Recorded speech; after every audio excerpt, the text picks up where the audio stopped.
How's it going, everybody? It has been a minute since my last Star Wars video, so I feel like it's about time for another one. Today we're going to be ranking every Star Wars villain from worst to first. Before we get into it though, you should definitely like the video, subscribe, all that stuff that YouTubers tell you to do, because it would really help me out a lot, and I would appreciate it very much. Alright, that's enough yapping, let's get into the ranking. Okay, I lied, one more thing, this is only going to be movie villains. Alright, in last place we have this random. Who does he think he is? Now I will admit, General Hux was cool in The Force Awakens, and then Rian Johnson just had to, whip it out and just start going ham on everything. Bro legit got turned from evil mustache man in space to comic relief in one movie. Like, what happened? Turns out he was a spy the whole time too, despite the fact he killed 9 billion people. Like, what was happening in these writing rooms, bro? Were all the writers just flicking their bean, not paying attention? I mean, I know this isn't a hot take. Everybody knows General Hux sucks. Despite the fact he was cool in The Force Awakens, he just got ruined in the sequel trilogy along with every other villain. It's like Rian Johnson and J.J. Abrams are having a battle to see who could be dumber and make bad choices. I'm trying to record, bro, and my dog keeps barking in the background. Oh my god. I think everybody can agree General Hux is not a good character at all.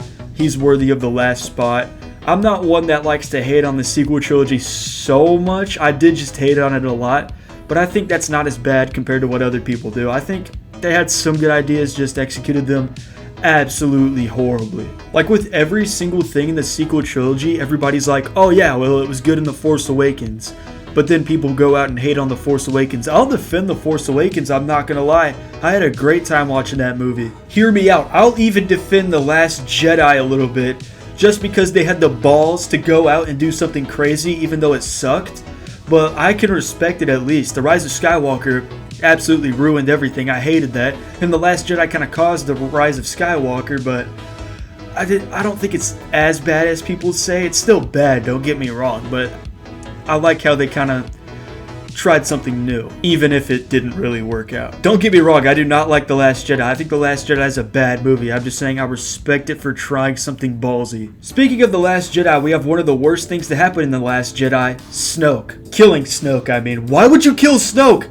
Why? I don't understand. Rian Johnson's just sitting there with his hand on his nuts while he's writing the script. He doesn't care about anything. He just wants to ruin the next movie. Like, he has to have some kind of humiliation fetish, right? There's no way he thought this was a good idea. I don't understand what was going through his mind to kill Snoke. Snoke was like one of the highlights of the sequel trilogy, and you killed him off. Although I will admit his death is kind of cool, but you just completely ruined the rest of the movie. Also, I don't know if it's noticeable for you guys, but I feel like my mic quality sounds worse than normal. I don't know why. I didn't change any setting on it, but it just sounds like that to me. So hopefully I can get a new mic soon. Now, I'm not going to lie. Snoke was cool. I loved Snoke.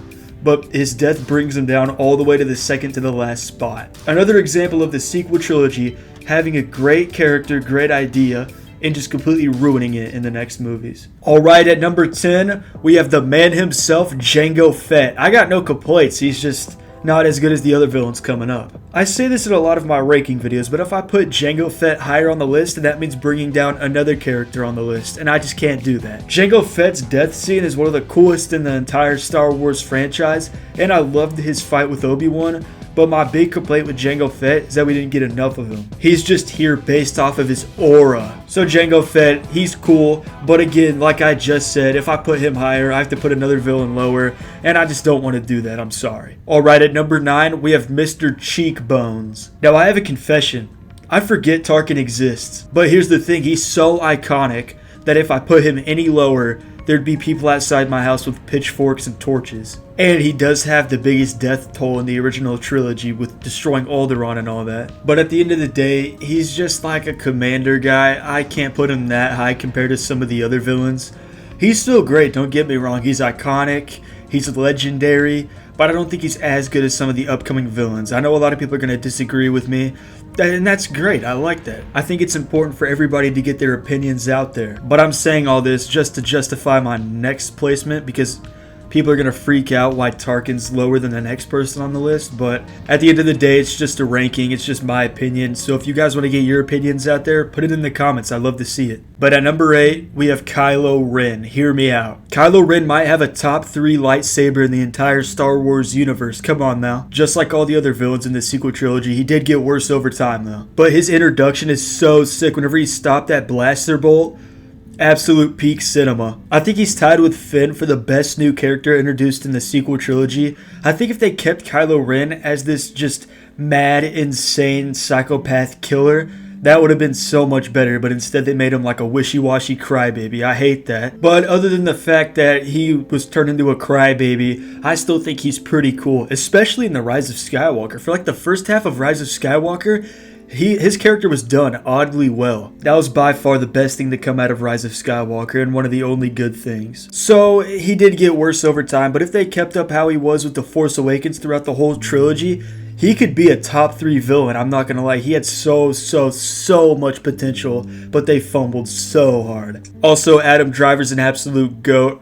I think Kylo Ren's the best thing to come out of the sequel trilogy, as I've stated multiple times. Alright, at number 7, we have the Slug Man, Jabba the Hutt. I will not take this Return of the Jedi slander. The whole sequence with Jabba in Return of the Jedi is one of the best sequences in the entire Star Wars franchise. Jabba is like really cool despite the fact that he's really disgusting and gross, and I like seeing like the more crime side of the Star Wars universe, you know? My only question is, how did you let a whole species of slugs rise to power? How does that work? Everybody knows Jabba for a reason, man. What can I say about Jabba that hasn't already been said? Alright, at number 6, we have a runner-up for second place of the most aura in the entire Star Wars universe, Boba Fett. If you go back and rewatch the original trilogy, Boba Fett does not do much at all. But he's so cool and he's so mysterious, kind of like my boy Playboy Cardi, that he got famous just because of having aura. The Mandalorian design is perfect. I love everything about it. And his jetpack, oh my god. He's the best bounty hunter in the galaxy. What can I say? Now, I know a lot of people have a problem with them bringing Boba Fett back, but I'm glad they did because he was killed in such a lame way. He's literally just cool. He's famous for being cool. He's famous for looking cool. He's famous for acting cool.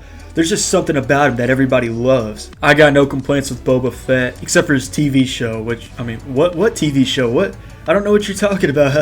What TV show? Alright, at number 5, this might be a little low for some people, but I have Darth Maul. Darth Maul was him back in prime Battlefront 2 2018. Speaking of Battlefront 2 2018, can we start to revive that game? Can we revive that game, please? Now, I don't have any complaints with Darth Maul, so I'm just going to say it. Darth Maul and these upcoming villains left on the list are absolute 10 out of 10 characters. Darth Maul is like Boba Fett though, in the sense that he's so cool and he got popular for being cool. And he's in the second best lightsaber fight in the entire Star Wars franchise, with Anakin versus Obi-Wan being the first best, obviously. I feel like these characters have been talked about so much and everybody watching knows so much about them that I don't really have to explain myself that much, but I feel like I still do because I like to rant. I don't know if you've noticed. But yeah, Darth Maul, he's cool. His lightsaber is the best in the Star Wars franchise. And what else can I say, man? He's Darth Maul. Alright, at number 4, again, this might be a little low for some people. It's still in the top 4. But we have Christopher Lee. Count Dooku as a character is amazing. I love the idea of a fallen Jedi that turned to the dark side, but he kind of sees the point of both the dark and the light side. He's probably the most sensible person in Star Wars, at least like in the prequel trilogy. And it's nice to see a Star Wars character that's not just pure evil. And bro's mad elegant too, man. He does have one of the best lightsabers in the entire franchise too, with that curved hilt. But yeah, Count Dooku is probably the smartest, most sensible person in the prequels. And maybe all of Star Wars. I love Count Dooku, but I just don't think he's as good as these upcoming guys. At number 3, we have probably my biggest hot take of the video, General Grievous. Name me a character in Star Wars cooler than General Grievous that's not named Darth Vader. You can't. 4 lightsabers, bro. 4 lightsabers. He also reminds me a lot of Adam Smasher from Cyberpunk. Speaking of which, if you guys haven't played Cyberpunk, what are you doing? Go buy it right now and play it. Legit might be the greatest game ever made. It's tied with Red Dead Redemption 2 in my opinion. General Grievous is just this unhinged force of nature. I love it. He's in my opinion the most underrated villain in all of Star Wars. Even though he is very popular, he's just so underappreciated. I love him so much, man. From everything, from him being a cyborg to his 4 arms, 4 lightsabers, the way he fights, the way he just steamrolls everybody in his way. peak character. I absolutely love General Grievous. We need a General Grievous spin-off origin story, and don't make it a show that goes straight to Disney Plus, because they're gonna make it all about like lesbian witches. Get it directed by George Lucas himself. Bring that boy back and put it in theaters, dude. I will pay so much money to see that. You don't understand the money you're missing out on. Disney's in the briefing room like, these people want a General Grievous origin story and they want a Darth Vader horror movie, or maybe an Abeloth or Project Blackwing movie. Let's give them Skeleton Crew. I'm just kidding. Skeleton Crew is nowhere near the worst Star Wars project. It's just not for me. I understand a lot of people like it, and that's great. Alright, we have the most predictable top 2 ever, with number 2 being Emperor Palpatine. Also, I'm just realizing, why did I say that Count Dooku is the smartest person in the prequels and maybe all of Star Wars whenever Palpatine and Yoda exist? What am I talking about here? I think Palpatine's smarter than Yoda, though. He literally took down a republic standing for thousands of years and created a new empire. He manipulated the person with the most potential in the entire galaxy to work for him, basically. And he manipulated all the Jedi around him. Or manipulated is the wrong word. Deceived is a better word. And he took down the Jedi Order using the same troops that the Jedi used in battle. I think Palpatine is a very, very interesting character, because he doesn't really have a reason for what he does other than power. All he cares about is power. He legit changed the galaxy within like 30 years of his life, or maybe like 50. I forget how old he was by the time Revenge of the Sith happened, or by the time Order 66 happened, not Revenge of the Sith. What am I talking about? He is a master manipulator, probably the smartest person in the entire galaxy. He took down a republic that was running for thousands of years. He killed his master, and he ran over the galaxy for about 30 years, I think it was, before eventually Darth Vader turned on him and killed him. Speaking of Darth Vader, at number 1, we all saw this coming. It's Darth Vader. Darth Vader is the most well-known and iconic villain in fiction, I think it's safe to say. And at the end of the day, Darth Vader is nothing but a broken man trying to inflict the pain on others that was inflicted to him. I think Darth Vader is the most feared man in the galaxy, let's be honest. And I know I said Count Dooku is the best written character in the prequels, but I think Darth Vader is easily the best written character throughout both the original trilogy and the prequel trilogy. And then in the sequel trilogy, they got rid of Anakin's legacy, but the sequel trilogy is not canon, remember? I don't even know why I'm explaining myself on why Darth Vader is the best villain in Star Wars. He's possibly the best villain in fiction. I think he's up there for sure. Everybody knows Darth Vader. Everybody loves Darth Vader. And Darth Vader is the easiest number 1 I've ever given on my channel. Alright, that's about it for the ranking. If you liked the video, you should have liked, subscribe, all that stuff the YouTubers tell you to do, because it'll really help you out a lot. I'm going to be honest, I love making these Star Wars videos more than my Breaking Bad videos, so expect more Star Wars videos in the future, definitely. But for all the people that watch me just for the Breaking Bad content, 1, you're probably not watching this far, but that's alright. But 2, I will be dropping a Breaking Bad video next. It's a banger, bro, trust me. But after that Breaking Bad video, I don't have any plans for upcoming video ideas, so if you guys have any, let me know in the comments, or join the Discord. We could always use more people in the Discord. We don't have that many people in there right now, and there's a video suggestions tab that you can put in.